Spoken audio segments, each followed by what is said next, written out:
Old city బండ్లగూడలో ఉన్న వివాదాస్పద కట్టడం ఫాతిమా కాలేజ్పై ప్రభుత్వం కీలక ప్రకటన చేసింది. ఆ కాలేజీ సల్కం చెరువు FTL పరిధిలో లేదని నివేదిక ఇచ్చింది. దీనిపై హైకోర్టు తీవ్ర ఆగ్రహం వ్యక్తం చేసింది. ప్రభుత్వ సంస్థలు రోజుకో తీరుగా నివేదికలు ఇస్తాయా అని ప్రశ్నించింది. దీనిపై పూర్తి స్థాయి నివేదిక ఇవ్వాలని చెప్పింది.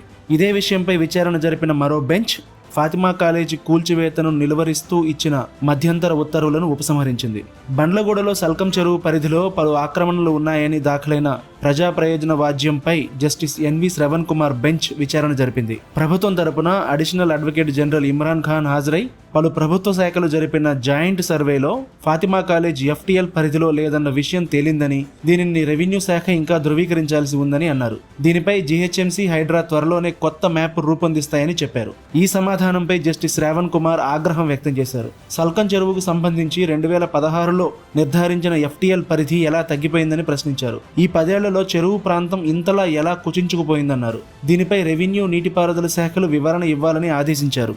హైడ్రా, GHMC, HDMA, ఇరిగేషన్, చెరువు అభివృద్ధి కమిటీ ఇలా ప్రతి విభాగం ఫెయిల్ అయిందని ఘాటు వ్యాఖ్యలు చేశారు. ప్రజాపయోగమైన చెరువుల రక్షణను ఇతరుల వ్యక్తిగత ప్రయోజనాల కోసం వదిలేస్తారా అని ఆగ్రహం వ్యక్తం చేశారు. ఆక్రమణల విషయంలో ఏం చర్యలు తీసుకున్నారో చెప్పాలని ఆదేశిస్తూ కేసును జూలై 30కి వాయిదా వేశారు. ఇంకోవైపు ఫాతిమా కాలేజ్ వద్ద యథాతథ స్థితిని కొనసాగించాలంటూ 4 రోజుల కిందట ఇచ్చిన స్టేటస్ కో ఆర్డర్ను కూడా కోర్టు ఉపసంహరించింది. ఫాతిమా కాలేజీను నిర్వహిస్తున్న సలాగ్-ఇ-మిలాత్ ఎడ్యుకేషనల్ ట్రస్ట్ కాలేజీ కూల్చివేతను నిలిపివేయాలంటూ కోర్టులో పిటిషన్ వేసింది.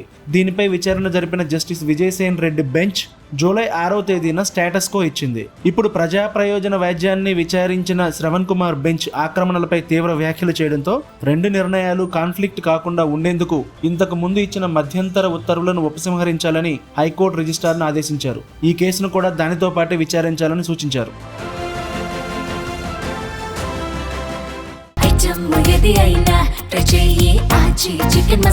ఆచి చికెన్ మసాలా